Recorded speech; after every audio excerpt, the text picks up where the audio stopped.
Right, आज की class में होमवर्क डिस्कस पहले करने से पहले मैं डेरिवेशन करना चाहूँगा। कौन सी डेरिवेशन है? क्या है? Cos of minus beta is equals to cos of beta. आज की पहली डेरिवेशन। अब डेरिवेशन एक तरतीब से हो रही है। तुमने देखा अभी तक एक डेरिवेशन हुई है फंडामेंटल लॉ। अब हमेशा डेरिवेशन जब होगी तो जो पिछली डेरिवेशन की है उसकी मदद से अगली शुरू होगी। ये नहीं हो सकता अभी आपने कोई की नहीं है डेरिवेशन और उसकी मदद से शुरू हो जाए, यानी जो काम आपने अभी ड्राइव किया नहीं हुए, फॉर्मूले तो आपने एक तरतीब में याद नहीं किए थे, अकॉर्डिंग टू डेरिवेशन नहीं किए थे। फॉर्मूले हमने क्या किए थे? ग्रुप बना दिया था कि 90 प्लस थीटा के फॉर्मूले ये 90 माइनस थीटा के फॉर्मूले हमने इस तरतीब से याद किए थे, लेकिन डेरिवेशन इस तरतीब से नहीं होगी। अब इस वक्त हमारे जहन में प्रूव करते वक्त अब तक की अचीवमेंट क्या है मेरे पास? अब तक की अचीवमेंट ये है कॉस अल्फा माइनस बीटा का फॉर्मूला ड्राइव हो चुका है।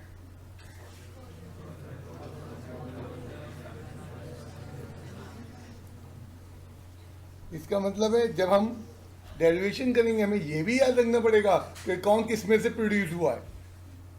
तो ये डेरिवेशन है, ये लेफ्ट हैंड साइड से प्रूफ नहीं है। इसमें याद रखना पड़ेगा कौन अब तक आ चुका और ये इसके बाद कौन सा ड्राइव होगा। Put alpha is equals to 0 cos 0 minus beta क्या हो जाएगा? Cos of 0 cos of beta plus sine of 0 sine of beta, 0 के साथ ब्रैकेट भी लगा दो। Cos of minus beta, cos 0 की वैल्यू शायद याद हो,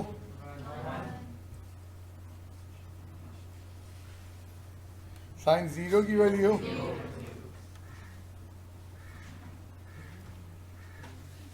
कॉस ऑफ माइनस बीटा, ये 0 से मल्टीप्लाई होकर वैनिश हो गया, हैंस प्रूफ लिख दो। तो हमारे फंडामेंटल लॉ से कई प्रूफ होंगे। ये पहला प्रूफ हमने फंडामेंटल लॉ की मदद से किया। फंडामेंटल लॉ ने हमें क्या कहा? फंडामेंटल लॉ ने हमें प्रूफ करके दिखा दिया कि जनाब के हमारे पास कॉस ऑफ माइनस बीटा किसके बराबर है? कॉस ऑफ बीटा के बराबर है। आज की दूसरी डेरिवेशन जो मैं करने जा रहा हूं बिल्कुल ठीक है। Cos of pi by 2 minus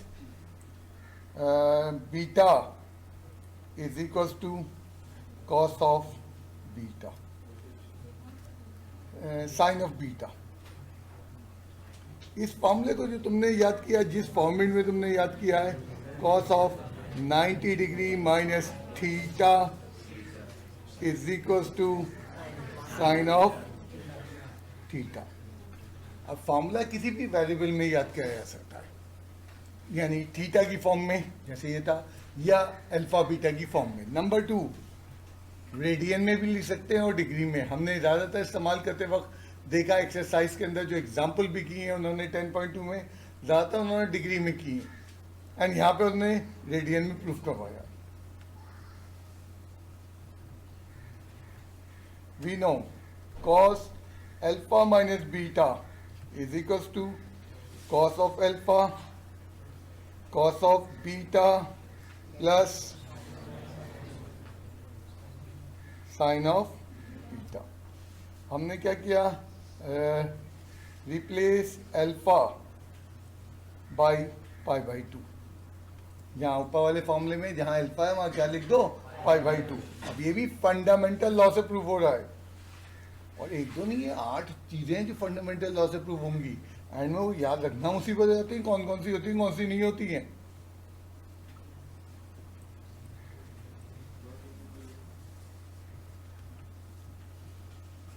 cos of alpha, alpha तो नहीं होगा, पाई बाई 2 हो जाएगा।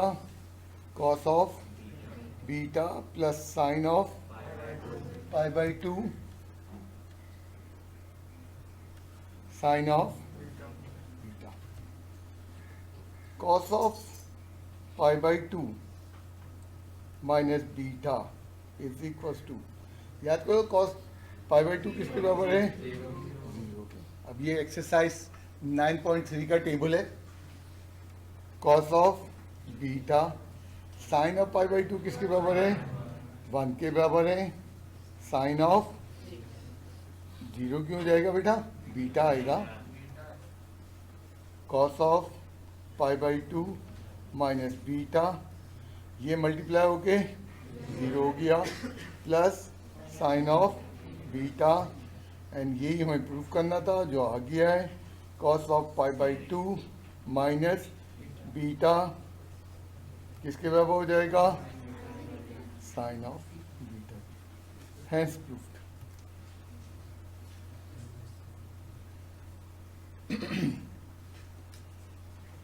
अब ये फॉर्मूला जब आ गया वजूद में, हमें याद तो था, बट अब ये वजूद में आ गया है, ये अगली डेरिवेशन में काम आएगा। तो बुक में एक तरतीब से, मैं हमेशा उस तरतीब को पहले इस तरह डिफाइन करता हूँ, पहले अंडा आया, पहले मुर्गी आई। तुम जो भी समझते हो फॉर्मूले एक तरतीब से आ रहे हैं। पहले फंडामेंटल लॉ आया, अब फिर फंडामेंटल लॉ से तरतीब बनती चली गई है। कॉस फंडामेंटल लॉ के बाद आज हमने पहला कॉस ऑफ माइनस बीटा का फॉर्मूला ड्राइव किया था। Then cos of minus beta के बाद अभी ड्राइव किया cos pi by two minus theta या pi by two minus beta का फॉर्मूला ड्राइव किया है। अब आज का तीसरा फॉर्मूला क्या प्रूव करना है? Sorry, sine of minus beta is equal to minus sine beta.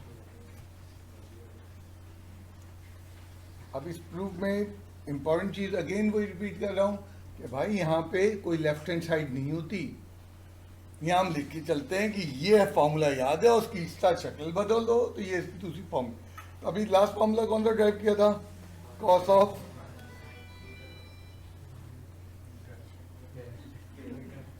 कौन है ये निकम्मा? अभी आता हूँ इसके पास। 1 मिनट यार, तुम लोग तफरी बंद कर दो। और यहाँ क्या आ जाएगा? Sine of beta. नहीं बेटा, जो आपका अभी प्रूफ किया है आपने, आप भूल गए। आप फॉर्मूला भी आपको याद नहीं है बेटा, आपने अभी अभी प्रूफ किया ही है।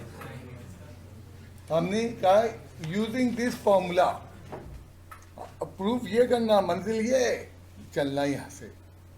अब क्या किया जाएगा? Replace beta by minus beta. Cos of pi by two minus minus क्या हो जाएगा? बीटा इज इक्वल टू, जहाँ जहाँ साइन ऑफ क्या होगा? Sine of minus beta. अब देखना हमने दोनों जगह पे लेफ्ट और राइट में बीटा को किससे रिप्लेस कर दिया? माइनस बीटा से। क्या होगा? Cos pi by two plus beta is equal to sine of minus beta. Cos alpha plus beta का फॉर्मूला अभी तक प्रोड्यूस नहीं हुआ है डेरिवेशन में। अगर किसी ने यहाँ कॉस अल्फा प्लस बीटा का फॉर्मूला 0 नंबर मिल जाएंगे। मैं यही कह रहा हूँ, अंडा पहले आया मुर्गी पहले आई है। तरतीब, हाँ, तरतीब बहुत जरूरी है। ये डेरिवेशन हो रही है, ये प्रूफ नहीं हो रहा कि अपने मन का स्टेप उठा के कर दोगे। अब हमारे पास ये फॉर्मूला है ही नहीं। हमारे पास कौन सा फॉर्मूला और दूसरा? फंडामेंटल लॉ है। फंडामेंटल लॉ में यहाँ माइनस होता है। देखो कैसी तरह चलाकी चलेंगे। Cos of beta minus minus pi by two, sorry, sine of minus beta. नहीं समझ में आया? Minus minus plus. एक ने कहा जी पाई बाई टू पहले था, कोई बात नहीं, दोनों चीजें प्लस की थी, तरतीब बदल दी, बीटा को पहले कर लिया और क्या किया? पाई बाई टू को बाद में कर लिया, और बाद में करके ये पाई बाई टू पॉजिटिव था, उसको इस तरह तोड़ लिया। क्यों तोड़ लिया? ताकि हम कॉस अल्फा माइनस बीटा का फॉर्मूला लगा सकें। लगाओ इस पे। cos beta cos minus pi by 2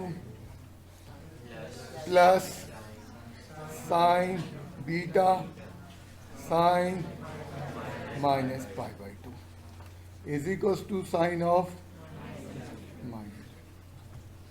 please कुछ मसला तो मुझे बोलो, मैं मेरे आराम से जवाब दे सकता हूँ। बिल्कुल कर सकते हैं, अगर कर देंगे तो हम अपनी मंजिल से दूर हो जाएंगे। तो जो जैसा है वैसे ही करना है। कॉस ऑफ बीटा, हाँ इसकी वैल्यू किसी को याद है? याद है मैंने तुम्हें डेरिवेशन चैलेंजेस कर रहा था। कौन कौन से एंगल की थी? पाई की, 3 पाई बाई 2 की, 3 पाई बाई 2 की और माइनस पाई बाई 2। नहीं की थी तुम अभी कर देते, करके देख लेता। हमारे पास सर्किल में अब चंद बच्चों ने चैलेंज किया, बेटा फालतू काम नहीं करवाता हूँ मैं हमेशा पढ़ाते हुए एक चीज़ याद रखता हूँ कि तुम्हारे पास टाइम की शदीद कमी है एंड उसी लिमिटेड जब चैलेंज करता हूँ तो एक ऐसी चीज़ जो मुस्तकबिल में कहीं यूज़ होने वाली है। आपसे कहते हैं बुक वालों ने पढ़ाई नहीं है, आपको खुद आनी चाहिए। आपकी बुक में 0 से 90 तक के प्रूफ किए हैं, 180 का प्रूफ ही नहीं किया है, 270 का प्रूफ ही नहीं किया। हम इस्तेमाल करेंगे। और आज माइनस से देखना, ये सर्किल के अंदर यूनिट सर्किल की बात कर रहा हूं, ये 4 पॉइंट बड़े इंपॉर्टेंट है। 0, फिर क्या है पाई बाई 2, फिर क्या है पाई, फिर क्या है 3 पाई बाई 2। ये 4 पॉइंट बड़े इंपॉर्टेंट है। एंड इसी को अगर हम रिवर्स पर लेना शुरू कर दें यहाँ से, तो ये बन जाता है माइनस। तो जो बच्चा कह रहा है ना ये नहीं करवाया, पाई बाई 2 और minus pi by 2, 3 pi by 2 और माइनस पाई बाई 2 एक ही चीज़ है। तुम निकाल के देख लेना एंड कल क्लास से पहले मुझे चेक करा देना। अब उसने कहीं ये नहीं पढ़ाया है कि साइन माइनस पाई बाई 2 की वैल्यू क्या होगी, कॉस माइनस पाई, और डायरेक्ट यूज कर रहा है। हाँ, cos minus pi by 2, cos minus pi by 2 0, sine minus pi by 2 की वैल्यू क्या होगी, -1 is equal to sine of minus beta. ये 0 हो गया, 0 से मल्टीप्लाई हो गया, और ये minus sine of beta is equal to sine of minus beta. और इसको सीधा करके लिख दूं, इसको सीधा करके लिख दूं तो क्या होगा, sine of beta is equal to minus sine beta. Hence proof. तो आसान प्रूफ नहीं है। मसला क्या है, अगर ये 2 या 3 प्रूफ होते बहुत आसान होते। फंडामेंटल लॉ बहुत मुश्किल है, मैंने 2 दफ़ा कहा है, सॉफ्ट हो गई, लेकिन अब मुसीबत आ जाएगी। अब ये 18-22 प्रूफ है और ये रुकेंगे ही नहीं। अब मैंने क्या किया, ऐसे मनसूबा बनाया, 4 प्रूफ करवाता रहूँगा ताकि हम जाके मीट आउट करें। अब मुझे एक चीज़ तुम्हें नजर नहीं आ रही, मुझे नजर आ रही है, डेरिवेशन बहुत है, टाइम कम है। क्यों कम है टाइम? क्योंकि एक हफ्ते बाद, अगले हफ्ते में हम 12वें चैप्टर में होंगे, वहाँ 18-20 डेरिवेशन और हैं। कभी 13वें चैप्टर से 12वें चैप्टर से डेरिवेशन आती है, कभी 10वें से आती है, ज़्यादातर 12वें से आती है, बहुत कभी 10वें से आती है। 2018 में 10वें से आ गई थी। जोर से बोलो, क्या करो, अभी तो नहीं बंद हुआ ना, आज तो नहीं बंद हुआ ना, तो क्यों फिक्र कर रहे हो? आप फिक्र क्यों कर रहे हो? इस वक्त तुमने सबकी तवज्जो डाइवर्ट की थी। मैं ज़रा सा तुम्हारी क्लास लेता हूँ, बकवास करने की बिला वजह मैं समझा कह रहा हूँ, क्या बातें कर रहा है? पढ़ना वढ़ना तुझे नहीं है, इस वक्त ये बातें होनी है। सबकी तवज्जो डाइवर्ट कर दी उसने। कि गधा तो हर जगह खड़ा होकर ढेचू ढेचू चिल्लाता है, बताता है कि मैं ढेचू बैठा हूं। मतलब क्या बात हो रही थी, क्या बातें कर रहा है? मैं तो तेरी तफरीह लूंगा अभी और महीनों तक लूंगा। ऑनलाइन तो आने दो, मैं तुझे बताऊंगा क्या करता हूं मैं। सदफ,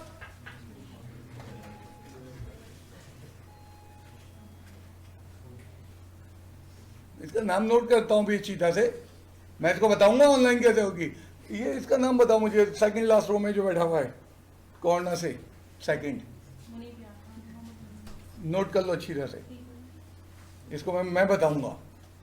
भाई पकड़ के आ रहा हूँ इस वक्त, इतनी कंसंट्रेशन से समझाना चाह रहा हूँ ईमानदारी, तो तफरी करने आया है? अब तो तेरे सब चीजें चेक होंगी अब, और रोजाना चेक होंगी। क्या कर रहा है, क्या बातें कर रहा है? तो मैं ये कह रहा था कि मुझे फिक्र ये पड़ रही है कि भाई उधर आगे जाके 12वें चैप्टर का भी आ रही है डेरिवेशन। अगर हमने 10वें की नहीं निपटाई तो 10वां और 12वां आपस में मिलने लगेगा। तो इसलिए हम क्या कर रहे हैं कि 4-4 डेरिवेशन करके मंसूबा बनाया है। अगले 5 क्लासेस में हम अपनी डेरिवेशन को फारिग करेंगे, और परसों टेस्ट वाले दिन आधे घंटे की पहले क्लास होगी, डेरिवेशन निपटाना है। यह हमसी बात है मेरे पास। ऐसी टॉपिक टेस्ट वाले दिन पढ़ाता हूं जिसका कोई क्लास वर्क नहीं होता। तो आपका 3 बजे टेस्ट शुरू होगा, उसमें मैं आधे घंटे डेरिवेशन पढ़ाऊंगा, 4 या 5, एंड देन वो आपकी जो है क्लास टेस्ट शुरू हो जाएगा। लेट सपोज 3:25 पे मेरी क्लास खत्म हुई और 3:28 पे जो है हमने टेस्ट शुरू कर दिया, 1 घंटे बाद आप फारिग है। तो मैं तो अपनी बात कर रहा हूं कि मुझे डेरिवेशन 4-4, एक दिन में मैं 8 पढ़ा दूं, तुम्हारे लिए मुसीबत आ जाएगी। जो बच्चा ईमानदारी से जाके घर पे खुद कर रहा है, तो ये 4-4 करके नहीं करोगे, सब आपस में मिक्सअप हो जाएगा। मैंने आज चौथी जो डेरिवेशन करवानी है, चौथी और आखिरी, टेंजेंट ऑफ माइनस बीटा किसके बराबर होता है? Very good, minus of tangent beta के बराबर होता है। अब जिस वक्त टेंजेंट माइनस बीटा की डेरिवेशन हो रही है, उस वक्त क्या हो चुका है वो याद दिलाऊं। साइन ऑफ माइनस बीटा अभी अभी ड्राइव हुआ है, माइनस साइन बीटा, ये इक्वेशन नंबर 1 है। इसी तरह कॉस ऑफ माइनस बीटा किसके बराबर है? कॉस ऑफ बीटा के बराबर है, ये इक्वेशन नंबर 2 है। क्या किया मैंने? डिवाइड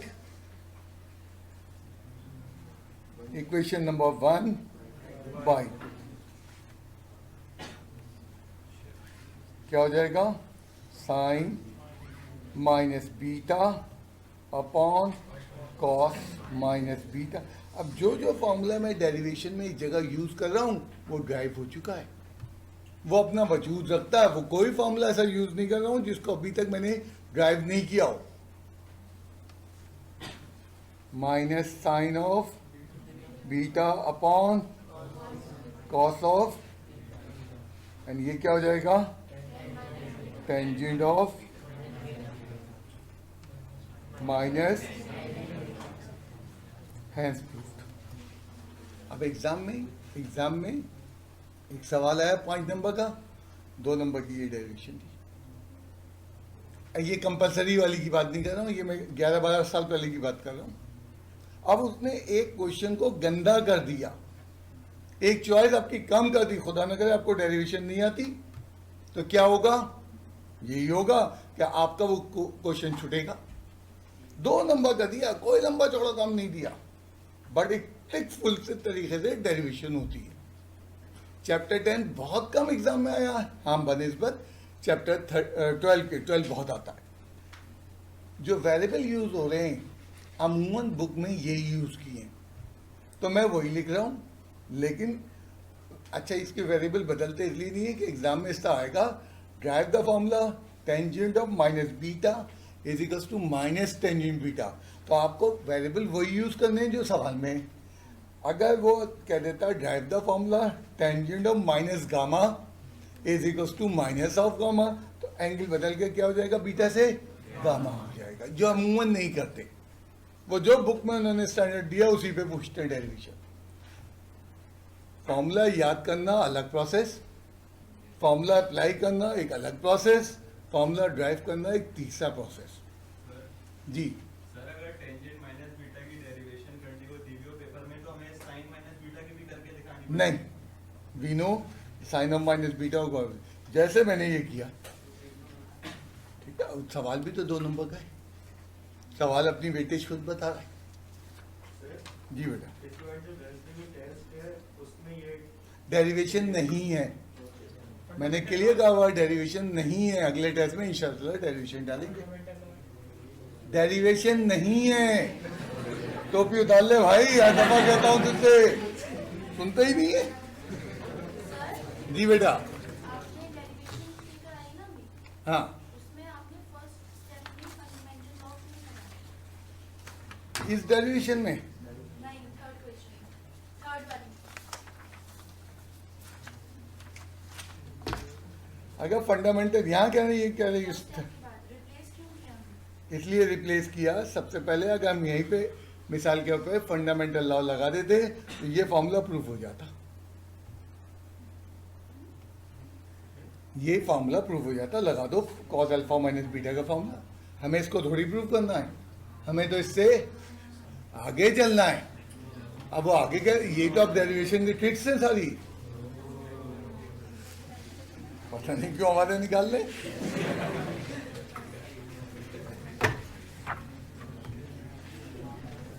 ओके, वो कौन सी एग्जांपल थी?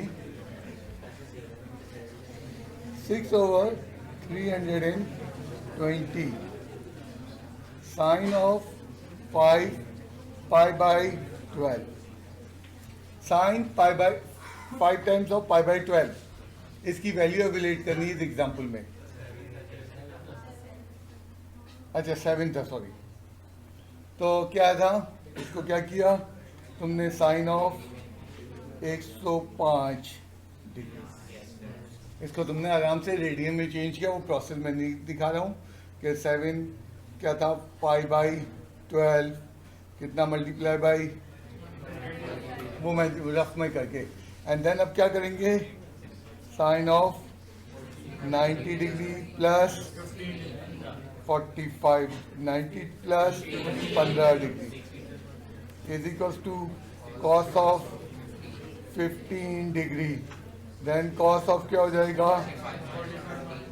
45 माइनस 30 या 60 माइनस 45, जो तुमने किया अच्छा किया। अब वो बुक में किस्सा तोड़ा उन्होंने और कैसे डायरेक्ट किया, और छापने वाले छाप गए। यहां पकड़ लिए जाएंगे आज। मैं तुम्हें एंगल दे देता हूं, 7 पाई बाई 23, ना ब्रेक करो डायरेक्ट। तुम पहले डिग्री में लाओगे देन ब्रेक होगा, डायरेक्ट होगा ही नहीं। लास्ट टाइम मैंने तुम्हें यही समझाने की कोशिश की थी एक्सरसाइज 10.3 के क्वेश्चन के अंदर, और अब वही तुम डायरेक्ट करके ला दो। तो डायरेक्ट कैसे कर लिया, इसका मतलब उन लोगों ने बुक छापी है। मेथड तो ये जी, ये साइन 105 को हम अगर पहले ही 60 स्टैंडर्ड में तोड़ ले, लेकिन ज़्यादा एडवाइस क्या होती है हमेशा, पहले 90 से छोटा करो जो सीक्वेंस है। मिसाल के तौर पे कोई बड़ा एंगल है 135, फिर क्या करोगे तुम, सीक्वेंस से चलो अपनी 90 प्लस सीक्वेंस। तो 90 प्लस में आ गए, दैट मैं यही चाहता था। तो पहले जो मेथड है उसको फॉलो किया जाएगा।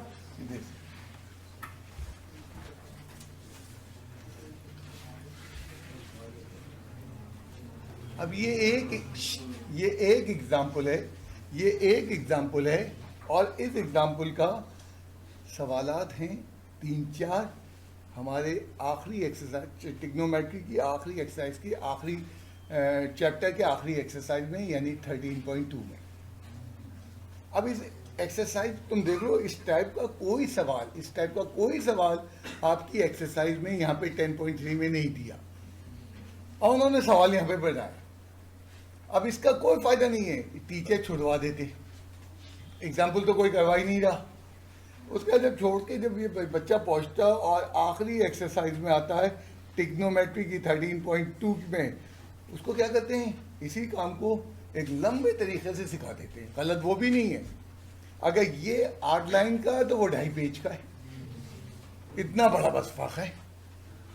एंड बुक का मेथड है यार। हाँ, बस उनसे कसूर ये हुआ कि मेथड कहाँ कर दिया उन्होंने, एग्जाम्पल में कर दिया। अब एक एग्जाम्पल से तो कवर ही नहीं हो रहा, तो मैंने अपने एक्स्ट्राज में ऐसे 6 सवाल दिए। मैंने अहमियत देखी है 13.2 में बहुत काम आएगी। सेकेंड ईयर में भी ये टॉपिक पढ़ाने जा रहा हूँ चंद दिनों में। इस टॉपिक का एप्लीकेशन आएगा सेकेंड ईयर में, एंड मैं जब उसको जो है आज के वाले मेथड से करूँगा तो बहुत सारे बच्चे जिन्होंने मुझसे फर्स्ट ईयर नहीं पढ़ी है वो हक्का बक्का बैठे होते हैं, एंड वो वही लंबा काम 2.5 पेज का करते हैं। और करने मैं उनको कहता हूँ रॉन्ग नहीं है। अब मैं तुम लोगों को भी वो सिखाऊंगा 2.5 पेज का सवाल, जब जो है वहाँ पे 13.2 का अल्टरनेटिव पे, तो वो बच्चे कहते हैं सर पे हम यही सीख लें, और फिर वो यहाँ सीखते हैं। तो थोड़ा सा तुम्हें मुश्किल लगेगा, उसकी वजह क्या है कि एक एग्जाम्पल से हम सवाल समझा रहे हैं। वो क्या कह रहा है पहले तो ये समझो।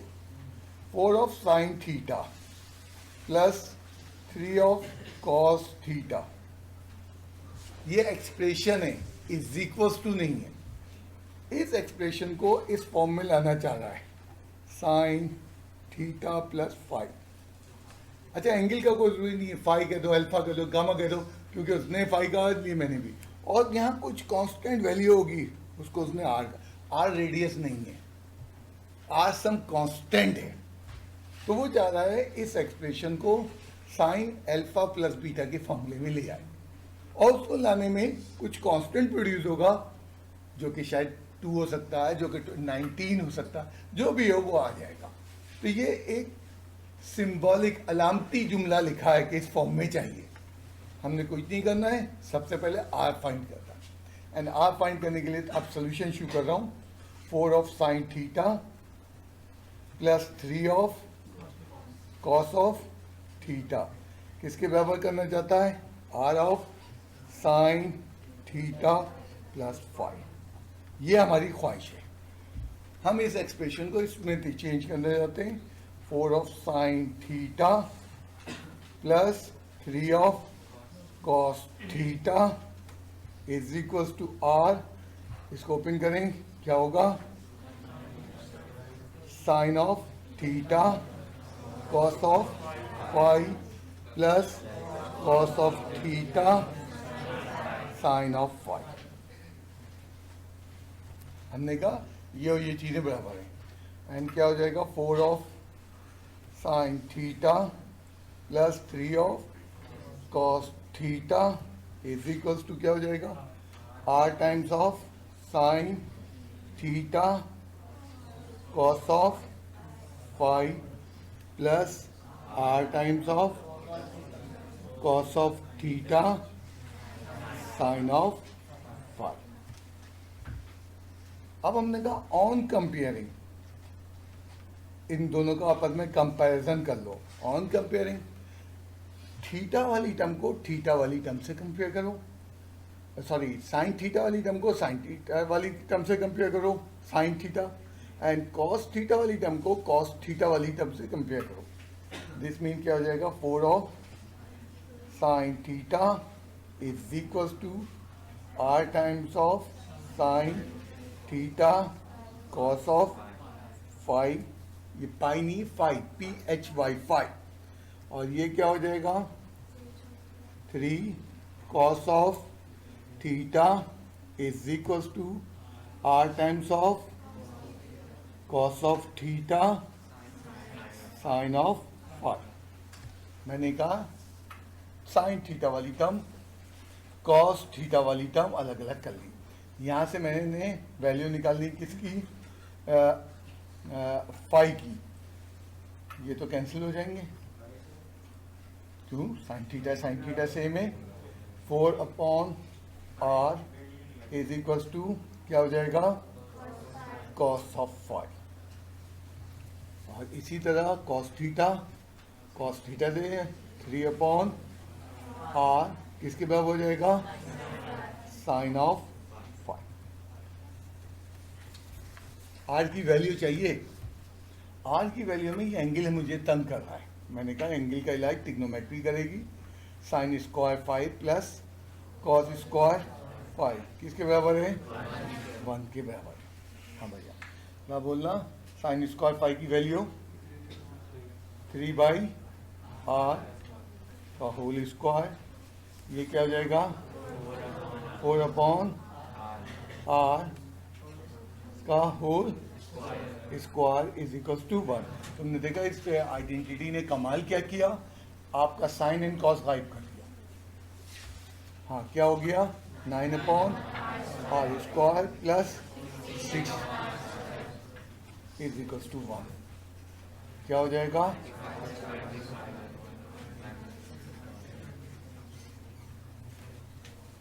और क्या हो जाएगा, r is equal to taking positive value, क्योंकि हमारे पास radian 5 is in first quadrant. एक दिन का दिया नहीं है, सवाल चारों क्वाड्रेंट में सॉल्व हो सकता है। सवाल में जब कुछ नहीं दिया हुआ है, क्वाड्रेंट का पता ही नहीं है, तुमने देखा सवाल मैंने कहाँ रख दिया, सवाल का तुम देखो कोई पता नहीं हो। जब कोई क्वाड्रेंट का पता नहीं होता, फर्स्ट क्वाड्रेंट में ले लिया जाता है।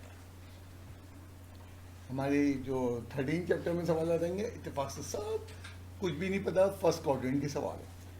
आर की वैल्यू निकल आई ना, मुझे बताओ cos 5 की वैल्यू क्या होगी।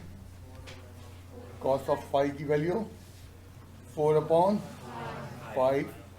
और 4/5 और साइन ऑफ 5 की वैल्यू क्या होगी, 3/5। अब सवाल शुरू हो रहा है। अभी तो हमने आर की वैल्यू निकाली है, एंड आर की वैल्यू निकालने के बाद अब सवाल शुरू हो रहा है, जो कि अगले 6-7 लाइन में खत्म हो जाएगा। इसकी वैल्यू मुझे चाहिए 4 of sine theta plus 3 of cos theta. Multiply is equals to नहीं है, एक्सप्रेशन है, मल्टीप्लाई एंड डिवाइड बाय कितने 5 क्या है r, तो r से मल्टीप्लाई एंड डिवाइड कर दिया, ये तो मल्टीप्लाई 5 हो गया। क्यों वो दिखा रहा हूं, क्यों एकदम तो नहीं बताऊंगा, तुम रीड नहीं कर पाओगे, मैं ओरली बताने का करके देखते हैं ना। थीटा प्लस क्या हो जाएगा 3/cos थीटा डिवाइडेड बाय क्या था, मैंने ये किया ये मल्टीप्लाई और ये डिवाइड, बाकी ये चीज ऐसी उतार, ब्रेक करो इसको। 4/5 sine of theta plus 3/5 cos of theta. हाँ, ये याद करो क्या था,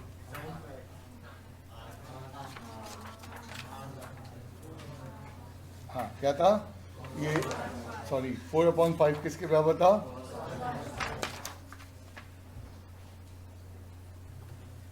वैल्यू सब निकाल लिए ना। ये साइन थीटा को मैं पहले लिख रहा हूँ, sine theta then cos of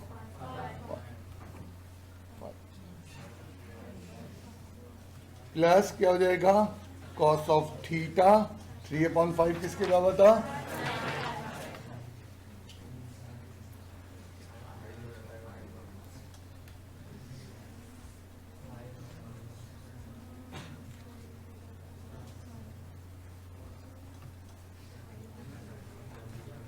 proof नहीं था, एक्सप्रेस करना था, एक्सप्रेस कर दिया हमने। इस एक्सप्रेशन को गौर करना, इस एक्सप्रेशन को इस फॉर्म में लाना था, यानी एक ट्रिग्नोमेट्री में दावा किया जा रहा है। ये एक छोटा सा एग्जांपल नहीं है, बहुत बड़ा दावा है।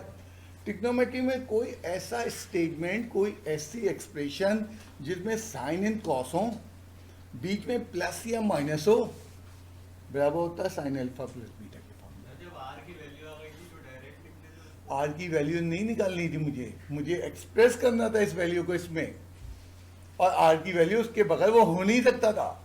तो पहला फेज हमारा बड़ा लंबा चला गया, जिसमें हमने दोनों को कंपेयर किया, दो इक्वेशनें बनाई, वहाँ से जो है हमने sine square 5 plus cos square 5 को यूज़ करते हुए पहले जाके आर की वैल्यू निकाली।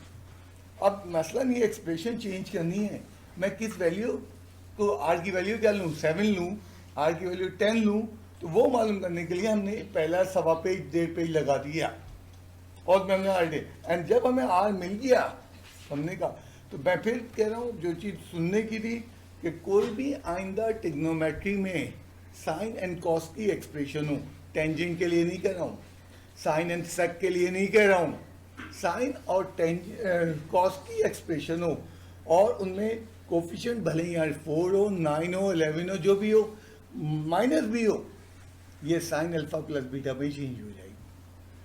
तो ये हमने प्रूफ किया है कि ये एक्सप्रेशन बेमायने नहीं है। जब ये हो जाएगी तो इसके बहुत सारे इस्तेमाल आते हैं, जिनमें से एक इस्तेमाल 13वें चैप्टर में आएगा।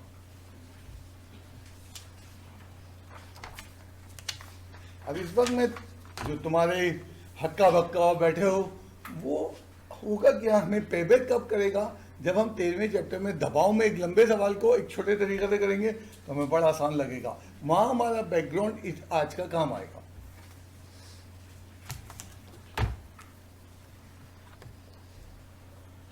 गवर्नमेंट ने क्या ऐलान किया, मेरा क्या एक्शन होगा, कैसे करेंगे, अभी मैंने कुछ नहीं सोचा। क्योंकि आज तो मैं क्लास में डूबा हुआ हूँ एंड जाऊँगा, देखूंगा क्या ऐलान है, कैसा है। ठीक है, ऑनलाइन पे चले जाएंगे। एंड ऑनलाइन वाले याद रखें, हफ्ते में 2 दिन ऑनलाइन, 1 दिन काम चेक कराने आना। अब मैं सारी खालवा खींचूंगा और काम नहीं चेक कराओगे मैं तुम्हारे मसाइल पैदा कर दूंगा, घर वालों तक सबको हंगामा कर दूंगा। ठीक है, तो हम क्या करेंगे, गवर्नमेंट चल रही। एंड इस पर एक छोटा सा मैं जो भी बाहर बैठा डिस्कस कर रहा था, शायद सिंध गवर्नमेंट के मिनिस्टर साहब का बयान है, अब कि हम किसी हाल में प्रमोट नहीं करेंगे। ये भी जुमला याद रखना। एंड जब वो मिसाल के तौर पे महीना, 2 महीने, 3 महीने की छुट्टी करके आओगे, क्या होगा, हर टीचर भाग रहा होगा, हर टीचर सर पे पाँव रख के भागेगा। तो क्यों ना हम थोड़ा थोड़ा भागते रहे। मुझे नहीं, तुम्हें शदीद जरूरत है। ओके, मैं इस वक्त तुम्हें 11वें चैप्टर की ऑफिशियल हैसियत बता दूं। 2 एक्सरसाइज का चैप्टर है। मैं तो वैसे 2 एक्सरसाइजेस 5 या 4 क्लासेस में रूटीन में कराता था, लेकिन मैं क्या चाह रहा हूँ, अच्छा इस साल उन्होंने 11वें चैप्टर को डिलीट कर दिया है, लेकिन 11वें चैप्टर की नॉलेज आगे हल्की हल्की यूज़ होती है, फर्स्ट ईयर में भी और सेकेंड ईयर में भी। तो उसको मेंटेन रखने के लिए टेम्पो को मैं 2 क्लासेस लूँगा, आज एक और कल इंशाल्लाह तो दूसरी क्लास। इस तरह हम 11वें चैप्टर को इतना कर लेंगे कि कम से कम रेफरेंस दो तो तुम्हें बातें कम्युनिकेशन हो सके। 11वें चैप्टर में 2 एक्सरसाइज मेरा तरीका होता है, मैं एक्सरसाइज क्या होती है अपनी 11.2 को पहले पढ़ाता हूँ, एंड जब 11.2 मुकम्मल हो जाती है देन मैं 11.1 पे जाता हूँ। तो ये 11.2 लंबी थी, मेरे पास 3 क्लासों में होती थी, अब मैंने उसको शेयरिंग करके 1 क्लास वाली बनाई है, ताकि मैं 1 क्लास में अपना मकसद और तुम्हें वो कम्युनिकेट कर सकूँ क्या करना चाह रहे। स्ट्रेट फॉरवर्ड छोड़ देना बहुत आसान सोल्यूशन है। एंड याद रखना, नॉलेज कहीं ना कहीं बीट करती है, आपका वो जो गैप आएगा वो कहीं ना कहीं मसाइल आएगा। तो कुछ कंपलसरी नॉलेज होती हैं, उनको छोड़ नहीं सकते, एंड कुछ ऐसी नॉलेज होती है, कुछ टॉपिक है हमारे, उनको छोड़ दो, उससे कोई फ़र्क नहीं पड़ता। तो हमें देखना पड़ रहा है। तो 11.2 में वो आपको इस तरह का सवाल देगा कि जनाब, अच्छा सवाल देगा कि किसी फंक्शन को y = sin x, इनको हम कहते हैं टिग्नोमेट्रिक फंक्शन, या इनको हम कहते हैं टिग्नोमेट्रिक रेशियो, x एंगल है, टिग्नोमेट्रिक फंक्शन का ग्राफ बना। अब ग्राफ जब भी तुम बनाने जाते हो तो कहाँ से x शुरू होगा और कहाँ तक जाएगा। जैसे तुमने मैट्रिक क्लास में ग्राफ बनाया लाइन का, तो तुम x की वैल्यू सपोज करते जाते थे, y की वैल्यू कितनी, 4, 5, 18 कुछ वैल्यूज लेते थे। यहाँ पे भी इसी तरह तय करना पड़ेगा कितनी वैल्यूज। तो उसके लिए वो एक हदूद देगा, एंगल की हदूद देगा, उसको कहते हैं इंटरवल। वो बताएगा एंगल, मसलन वो बताएगा x की वैल्यू इस हद में है, -3 से लेके 11 तक। इसको क्या पढ़ेंगे, -3 is less than or equals to x is less than or equals to 11। इसको आधा आधा करके पढ़े। यहाँ पढ़ो,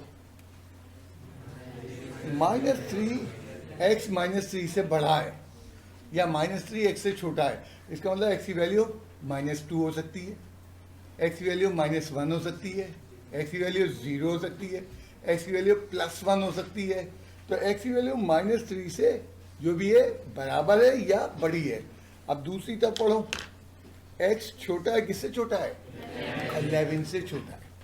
x की जो भी वैल्यू है वो 11 हो सकती है क्योंकि यहाँ इक्वल्स टू लगा है, लेकिन 11 से छोटी है। अब 11 से छोटी 10, 9, और -3 से बड़ी, तो इसका मतलब -3 और 11 के दरमियान का ग्राफ बनाना है। ये होता क्या है, ये जो हमारे पास फॉर्मूला या रिलेशन या फंक्शन लिखा है, ये बहुत दूर तक जा रहा है, इसको कहते हैं इनफाइनाइट जा रहा है। तो इस पर ग्राफ बनाने के लिए कहाँ तक गए, तो वो आपको हदूद दे देगा, इसको कहेंगे इंटरवल दे देगा। मसलन तो आपको कहेगा ग्राफ बनाना है y equals to sine of x का -π से लेके पाई तक का, पाई -180 से कहाँ तक का ग्राफ है 180x, और ये हो जाएगा 180 डिग्री। वो कह रहे हैं हम +180 से लेके -180 तक का ग्राफ चाहिए। एक ने कहा जी अगर इंटरवल ना दिया हो, नामुमकिन, जो मैथमेटिक्स जानते हैं इंटरवल के ना हो तो उसमें बड़े मसाइल होते हैं जो तुम्हारी लेवल के नहीं है। तो जब भी हमें इंटरमीडिएट में ग्राफ बनाने देंगे ट्रिग्नोमेट्रिक फंक्शन का, तो सवाल भी देगा वो एक, और इंटरवल भी देगा। दो चीजें नहीं देगा, दो चीजों में से कोई एक कमी करेगा, ग्राफ नहीं बन सकता। कुछ चीजें होती है ना जल्लादे में, तो उसने एक्स की वैल्यू दे दी है, हम उसके अगेंस्ट क्या करेंगे, वाई की वैल्यू निकालेंगे। अच्छा, सवाल कुछ ऐसा होगा, draw the graph of sine x, let y is equals to sine of x. इस ग्राफ में बहुत जरूरी है हमें लेट करना, क्योंकि वाई के बगैर कोई ग्राफ बनता नहीं है। तो सवाल में उसने वाई नहीं दिया, कोई मसला नहीं है, हमने लेट करके सपोज कर लिया ये वाई के बराबर। अब एक्स की वैल्यू वो कहाँ से कहाँ तक दे रहा है, वो दे रहा है -π से लेके पाई तक दे रहा है। ये इसको कहेंगे -180 डिग्री से लेके +180 डिग्री तक, वो हमें ये ग्राफ दे रहा है। यहाँ से यहाँ तक का ग्राफ बना दीजिए आप। अब ग्राफ के लिए हमें एक्स तय करना पड़ेगा। लेट सपोज -180 पहला पॉइंट मैंने लिया, दूसरा पॉइंट क्या लूँ -179। अगर मैं दूसरा पॉइंट -179 लूँ तो 180 तक जाते जाते 360 पॉइंट बन जाएंगे। अगर मैं एक का फ़र्क लूँगा तो इसको कहते हैं गैप कितना बड़ा होना चाहिए ग्राफ के अंदर। तो कहते हैं ट्रिग्नोमेट्रिक फंक्शन में गैप होना चाहिए 30 डिग्री का। क्या मतलब है,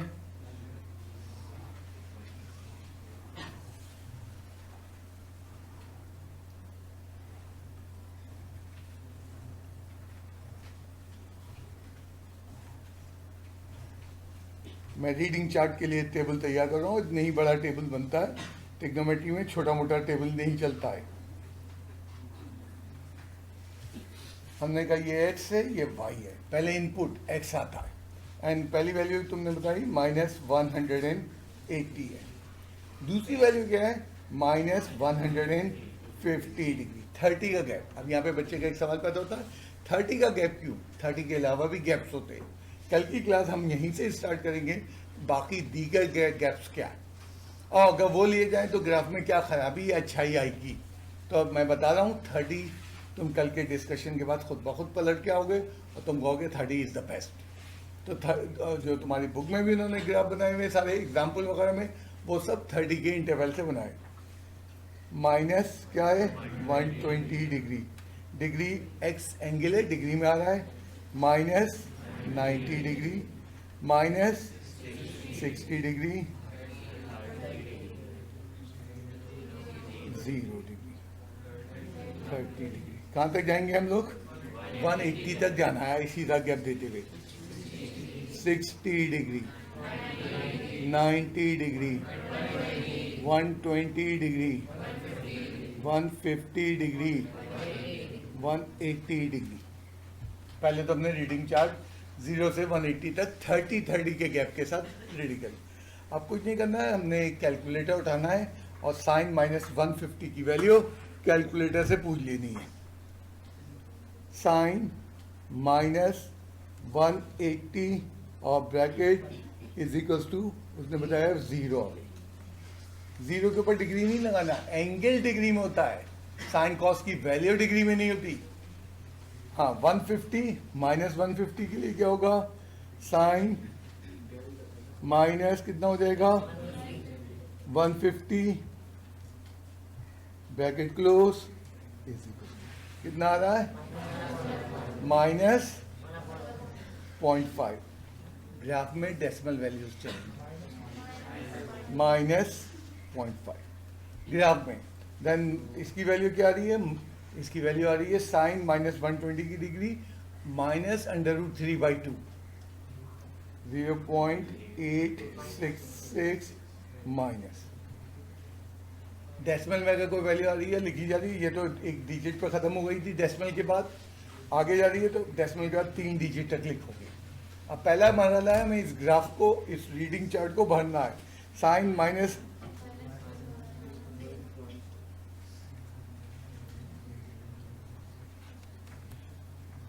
-0.5, फिर क्या हो जाएगा 0, फिर क्या हो जाएगा 0.5, 0.866 1, 0.866 0.5, देन क्या है। तो पहला मरहला हमने पेपर पे अबूल कर लिया। 30 का गैप रख के होमवर्क बंद करना है। 30 के अलावा कुछ करोगे काट दिया जाएगा। कल डिस्कशन सुन लो, उसके बाद अगर दिल चाह रहा है तुम्हारे एक्स्ट्रा बनाने का वो तुम्हारी मर्जी है, लेकिन 30 बेस्ट बेस्ट बेस्ट है। अब नेक्स्ट मरहला आ रहा है इसको ग्राफ पे प्लॉट करने के लिए।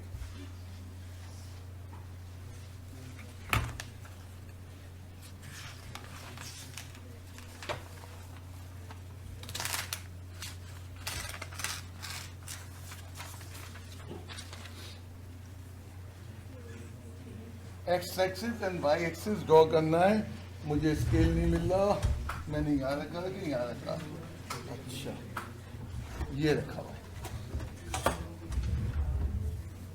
अब क्या करना है मुझे यहाँ पे, सुनते हैं ना, ये पहले वाई एक्सिस या तुम देख लो, ये जो स्क्वायर्स हैं इनको कहते हैं बिग स्क्वायर। इनकी ये डार्क लाइनों के ऊपर एक्स वाई एक्सिस ड्रॉ होता है, यहाँ हल्की लाइनों पे कभी नहीं ड्रॉ होता है। तो मैंने ग्राफ ड्रॉ करने के लिए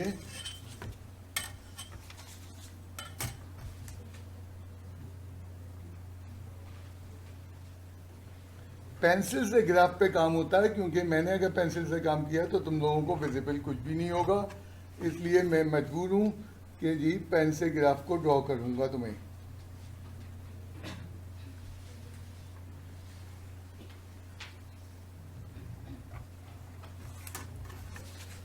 अच्छा देखना, क्या मेरे पास जो ग्राफ पेपर था उसमें 4 बिग स्क्वायर रहते हैं, 4 बिग स्क्वायर रहते हैं। शायद तुम्हारे पास 9 बिग स्क्वायर हों। अब 9 का आधा 4.5 नहीं करना, उसमें क्या करना, 5 एक तरफ ले लेना, 4 एक तरफ ले लेना। हमेशा डार्क लाइनों पे एक्स वाई एक्सिस ड्रॉ किए जाते हैं। ये लाइट लाइनों पे ही नहीं करते, इनको ग्रिड लाइन या रेफरेंस लाइन कहते हैं। तो ग्रिड लाइनों को हमने यूज करना है। इसी तरह मेरे पास इत्तेफाक से जो था वो 5 खाने, 1 2 3 और 5 खाने नीचे, तो मुझे मिल गया शायद तुम्हारा 6 और 5 का रेशियो। तो कोई बात नहीं, 6 ऊपर ले लो, 5 नीचे ले लो, या 5 ऊपर ले लो, 6 नीचे ले लो, जो तुम्हें अच्छा लगे। मैंने ये वाई एक्सिस ड्रॉ कर रहा हूँ।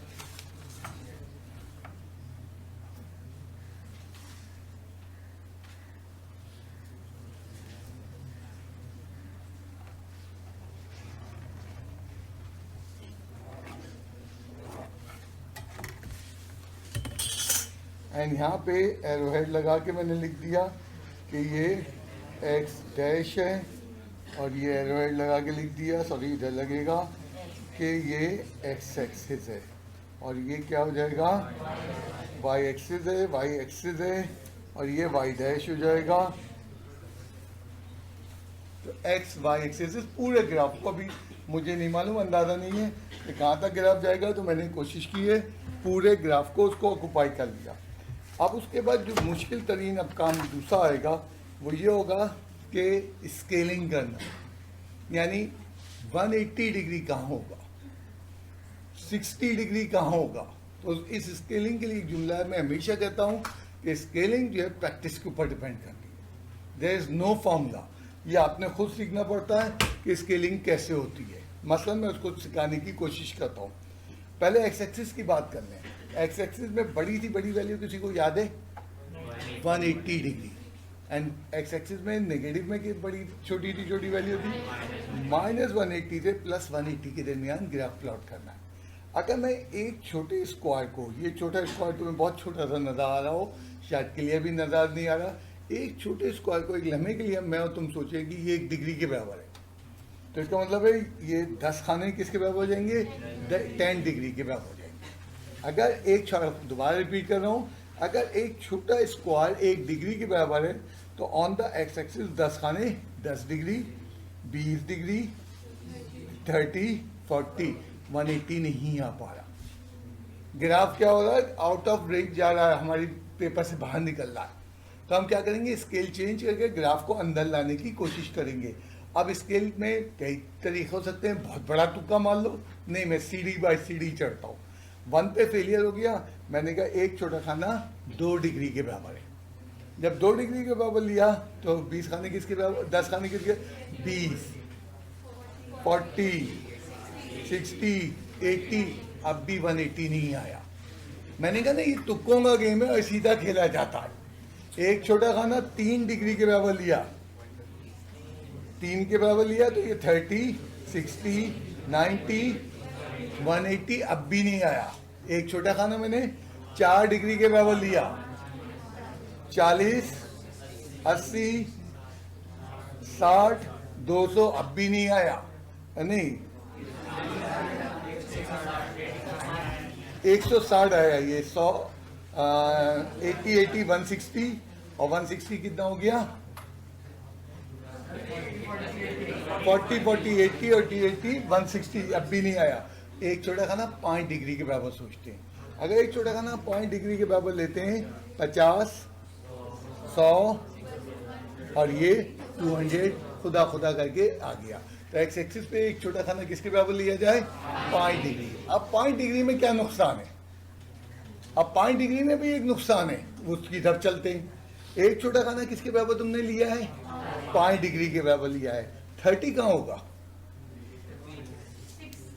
6 पे होगा। Very good. 30 कहाँ होगा?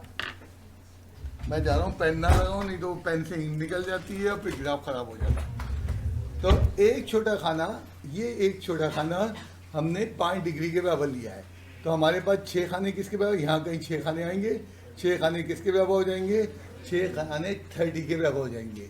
और अगले 6 खाने वो यहाँ आएंगे, वो किसके बराबर हो जाएंगे? 60 के। अब इसमें प्रॉब्लम क्या आई?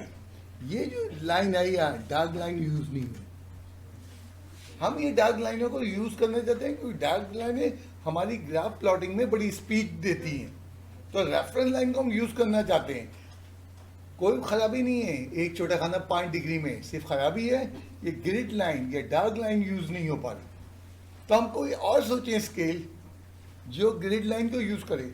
अभी मैंने लिया था एक छोटा खाना 5 डिग्री के बराबर। अगर एक छोटा खाना 6 डिग्री के बराबर से ले लें तो 6 डिग्री क्या हो जाएगा? 1 मिनट रुक जाओ, ये कितना हो जाएगा? 60, 120, 180, रेंज आ गई। एंड देखना, जब एक छोटा खाना 6 डिग्री के बराबर होगा तो 5 खाने किसके बराबर हो जाएंगे? 30, 60, हर 5 पे 30 बढ़ रही होगी। और आपकी डार्क लाइन, बात तुमने ग्राफ पेपर खरीदे होंगे या देखे होंगे, उनमें 5 पे भी हल्की लाइनें लगी होती है, तो उस पर तो ग्राफ प्लॉट करना और आसान हो जाएगा। उस पर तो ग्राफ प्लॉट करना और ज़्यादा आसान हो जाएगा। तो इसका मतलब क्या ठहरा कि एक्स एक्सिस पे एक छोटा खाना किसके बराबर है? तो लिख ले उसको स्केल की हेडिंग डाल के जी।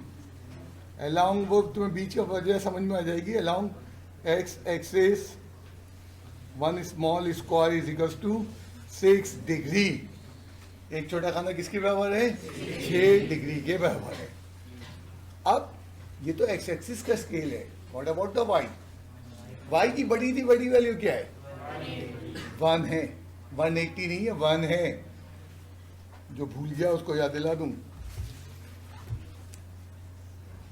और y की छोटी सी छोटी वैल्यू, तो y का ग्राफ 1 और -1 के दरमियान है।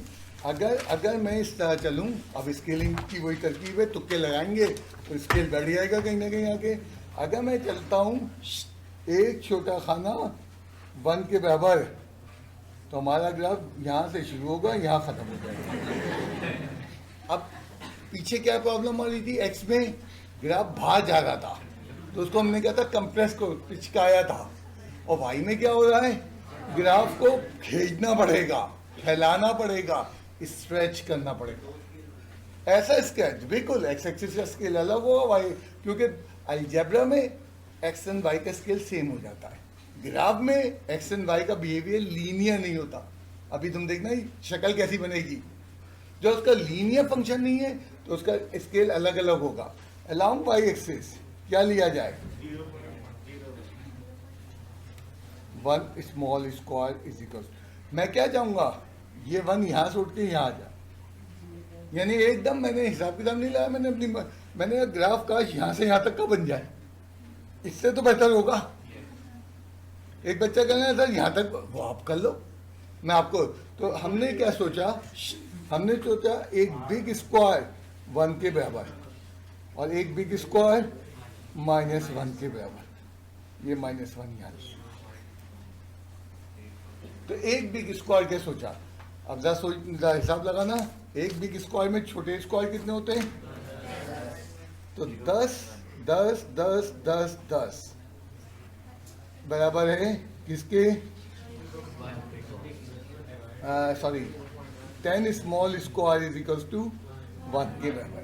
तुमने कहा 10 खाने किसके बराबर हैं, 1 के बराबर हैं, तो एक खाना किसके बराबर है,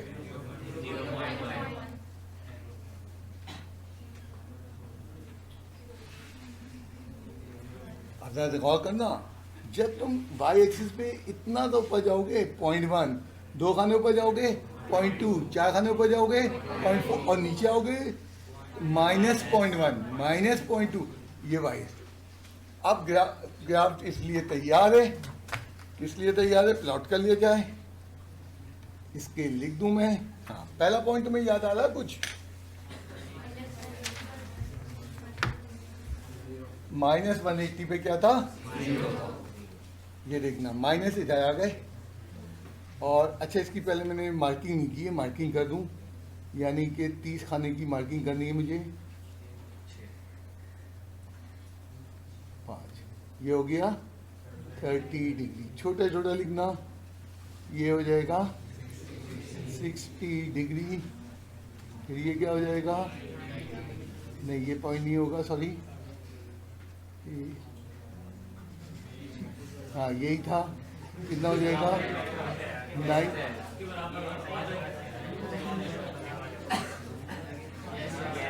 90 डिग्री, अच्छा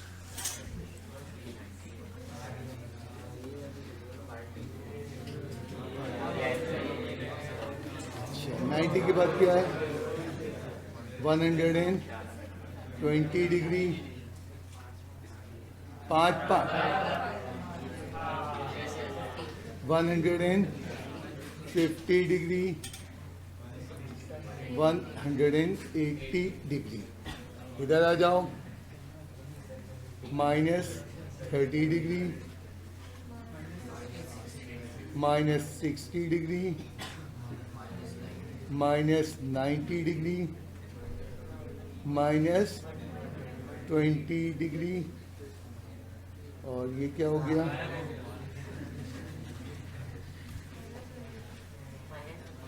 -150 डिग्री, और ये क्या हो जाएगा, -180 डिग्री, ये क्या हो जाएगा 5, 0.5, और ये 5 पे क्या हो जाएगा, -0.5, -180 पे 0 है, ये -180 है, ये 0, पहला पॉइंट यहाँ आ गया। अच्छा, मैट्रिक में हम क्या करते थे, ये हमने पॉइंट लगाया ग्राफ के ऊपर, मैट्रिक में हमने ग्राफ के ऊपर पॉइंट लगाया, उसके बाद हम क्या करते थे, हमारा पॉइंट खो ना जाए तो हम क्या करते थे, ये बेचारा मैट्रिक का चूजा करता था, ग्राफ के ऊपर कहते हैं मालूम है, ये पॉइंट इतना हल्का हो नजर आ गया तो ग्राफ पे नंबर काट लेंगे। ग्राफ पे पॉइंट नजर आ गया तो ग्राफ पे नंबर कट जाते हैं।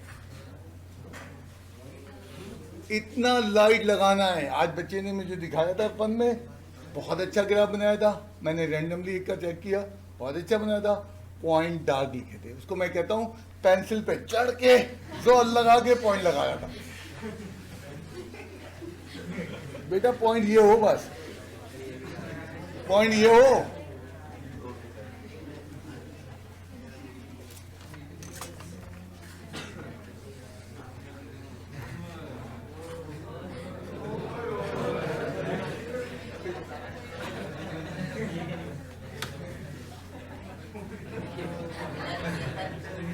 हाँ,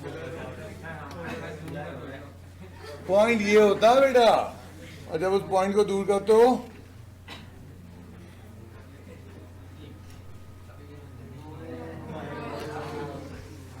पॉइंट ये होता है। मार्वलस ग्राफ बच्चे का बनता है। इस साल तो है नहीं, अमूमन टीचर कहते हैं ग्राफ से सवाल छोड़ देना, नंबर नहीं मिलते। मेरे सैकड़ों स्टूडेंट हैं जिन्होंने ग्राफ अटेम्प्ट करके 100 में से 100 लाए। हर जगह से नंबर मिलते हैं अगर तुम्हारा मेयार अच्छा है, एंड तुम्हारा मेयार अच्छा नहीं है तो किसी जगह से नंबर नहीं मिलते। स्टैंडर्ड जो चीजें मैं बता रहा हूँ अगर उसको फॉलो कर लो, बिल्कुल ग्राफ से नंबर मिलते। अदरवाइज तुम नहीं करना चाहते, वो मैं कुछ नहीं कर सकता। ओके, पहला पॉइंट प्लॉट हो गया, खुदा का शुक्र है।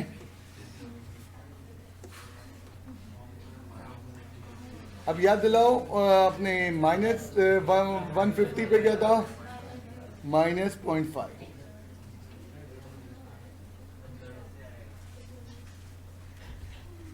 ये -0.5, ये -0.5, ये देन उसके बाद मुश्किल तरीन पॉइंट है -120 पे -0.866। अब यहां प्लॉट करना उसको मजा आएगा। ये देखना, ये -120 की लाइन है और ये आपके पास है 0.8 और ये आपके पास है 0.9, इनके दरमियान अंदाजे से।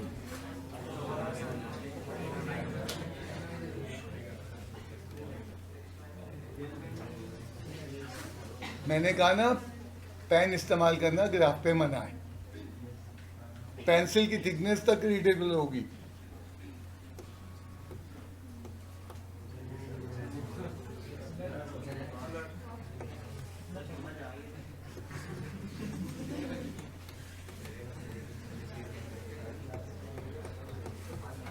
एक मिनट, अब जो चीज दिखाना चाह रहा हूं वो दिखाना चाह रहा हूं, वो ये दिखाना चाह रहा हूं। ये 0.8 है, ये और ये 0.9 है, इनके दरमियान हल्का सा 0.9 की तरफ, क्योंकि 0.85 नहीं है, 0.866 है। एंड ये ट्रिग्नोमेट्री के तमाम ग्राफों में डेसिमल आते हैं, जरूरी नहीं है 0.866 है, और भी आते हैं। इस ग्राफ में तो बहुत कम है। और ट्रिग्नोमेट्रिक इन्हीं, खुदा ना करे डेसिमल ज्यादा प्लॉट करो, गड़बड़ करोगे, ग्राफ की कोनी उड़ जाएगी, मतलब अजीब सा ग्राफ लगने लगेगा, ऑड लगेगा, ऑड लगेगा। और इतने बच्चे करते रहते हैं हर साल, मुझे कोई प्रॉब्लम नहीं होती। -90 पे कितना होगा भाई? माइनस, फिर उसके बाद है -90 पे तुम्हें याद आए -0.866, दोबारा 0.866 आ गया।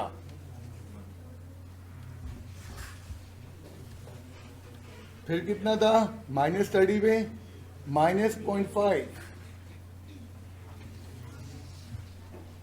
फिर 0 पे 0, फिर 30 पे 0.5,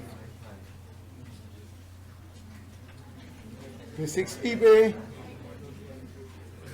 0.866, ऊपर वाला, यहाँ वाला नहीं होगा, ऊपर वाला है। और फिर 90 पे क्या बेटा?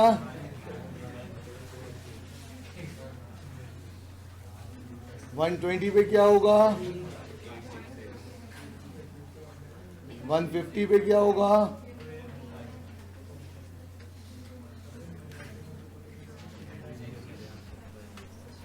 अब इन्हें मिलाना फ्री हैंड, इन्हें मिलाना फ्री हैंड, कोई स्केल नहीं है, क्योंकि एक कर्व है, कर्व स्केल से नहीं आता, डी से भी नहीं आता, ये कर्व डी को भी बीट कर देता है, कंपास से भी नहीं आता। एक कर्व है, एक कर्व है, उनको कहते हैं फ्रेंच कर्व, उनसे आता है, और उनको इस्तेमाल करना बहुत मुश्किल काम है, बहुत किया है। नहीं, आप नहीं करेंगे।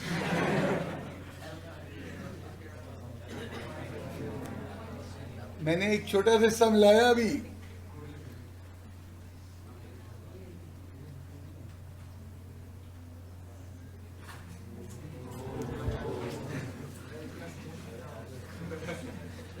देन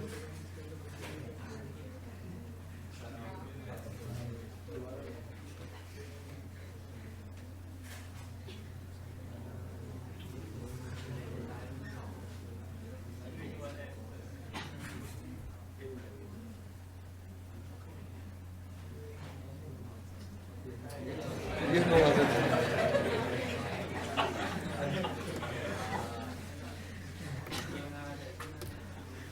ये कर्व थोड़ा सा इस जगह पे गड़बड़ कर गया, ये इस तरह का कर्व आएगा।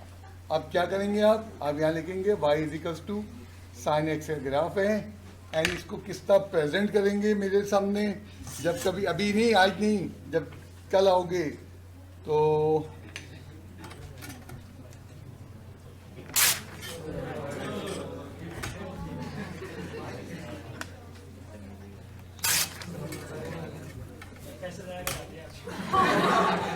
पैसे ज़ाया कर दिए।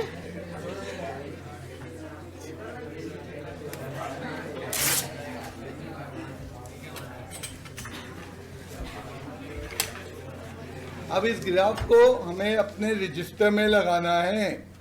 अगर हम वो इतना बड़ा पेपर लगाएंगे तो हमारे लिए मैनेज करना, उस पर गम लगाना बहुत मुश्किल काम हो जाएगा। तो हमने गैर ज़रूरी चीज़ें, स्केल नहीं फाड़ा, ग्राफ नहीं फाड़ा, जो ग्राफ का गैर ज़रूरी चीज़ें उनको निकाल दिया, एंड इस तरह पेपर पेस्ट करेंगे रजिस्टर में, जहाँ ग्राफ किया वहाँ पे कर लेंगे। अब मुमकिन है आपके रजिस्टरों का साइज डिफरेंट है। आपने मिसाल के तौर पे यहाँ रीडिंग ली और नीचे इतनी जगह थी कि आराम से पेस्ट हो सकता था, पेस्ट कर दो। या आपने देखा कि मैंने यहाँ रीडिंग ले ली, रीडिंग के बाद नीचे जगह नहीं है, तो ये सामने वाले पेज पे आप जो है ग्राफ को पेस्ट कर दो। ग्राफ कोनों से बाहर नहीं निकले, अगर निकल रहा है तो उसकी तरकीब ये होती है, उसको यूँ तिरछा करके पेस्ट कर दो। वजह क्या है, मैं चाह रहा हूँ ये ग्राफ आइंदा कई सालों तक तुम्हारे रिकॉर्ड में रहे। अगर तुम इसको टेढ़ा मेढ़ा या बाहर निकलता हुआ करोगे तो रजिस्टर भी खुलेगा, बंद होगा, स्लो ग्राफ फटता जाएगा, एंड चंद महीनों में वो ग्राफ तबाह हो जाएगा। तो उसको सही तरह से प्रिजर्व कर लिया जाए, एंड वो तुम्हें खुद पता चलेगा आने वाले सालों में ये ग्राफ क्या। अब तुमने जो चीज़ ड्रॉ की इस वक्त, इसको हम कहते हैं साइन वेव। कॉस का ग्राफ को कहते हैं cosine wave, tangent wave, tangent के ग्राफ को sec wave, cosec wave, cot wave, तमाम ट्रिग्नोमेट्रिक फंक्शन अजीब अजीब ग्राफ बनाते हैं। एंड सेकेंड ये कि फिजिक्स में इसका जोरदार इस्तेमाल है। सिंपल हार्मोनिक मोशन में टीचर पढ़ाते नहीं वो पार्ट, इसका जोरदार इस्तेमाल है इस ग्राफ का। तो बता आपको ये रहा हूँ, इसके कई इस्तेमाल हैं। अभी तो हमने क्यों, हम जब आए थे मैट्रिक में तो हम तो जानते थे sine theta perpendicular upon hypotenuse, trigonometry खत्म। अब तो हम जैसे आगे बढ़ रहे हैं कि भाई ये तो ट्रिग्नोमेट्री एक अजीब कहानी है। एंड ये तुमने घरों में देखा होगा यूपीएस लगे हुए, दो टाइप के यूपीएस होते हैं। जब लाइट चली जाती है यूपीएस से, मैं अगर फैन चल रहा होता तो फैन से हमिंग की आवाज़, तेज़ आवाज़ आने लगती है। दूसरा यूपीएस होता है लाइट जाने के बावजूद उसमें फैन में से कोई आवाज़ नहीं आती, उसको कहते हैं sine wave UPS. Sine wave UPS. और जनाब जो हमिंग पैदा करने लगता है उसको कहते हैं स्क्वायर वेव यूपीएस। तो जब यूपीएस खरीदने जाया था तो यूपीएस वाला यही पूछता आपसे कि स्क्वायर वेव वाला चाहिए कि साइन वेव वाला चाहिए। साइन वेव बहुत एक्यूरेट होता है, स्क्वायर वेव वाला एक्यूरेट नहीं होता, सस्ता होता है, उसकी ये एडवांटेज है। तो ये सारी चीज़ें मैं इसलिए बता रहा हूँ कि ये सिर्फ टिग्नोमेट्री नहीं है, ये सब इल्म आपस में इंटरमिक्स होते हैं। एंड इसका करंट से बहुत बहुत गहरा ताल्लुक है साइन वेव का। अब उसको ड्रॉ करना सीखा है, एंड गौर करना, अभी तो हमने -180 से +180 सीखा है। लास्ट टाइम मुझे एक स्टूडेंट ने -180 डिग्री से लेके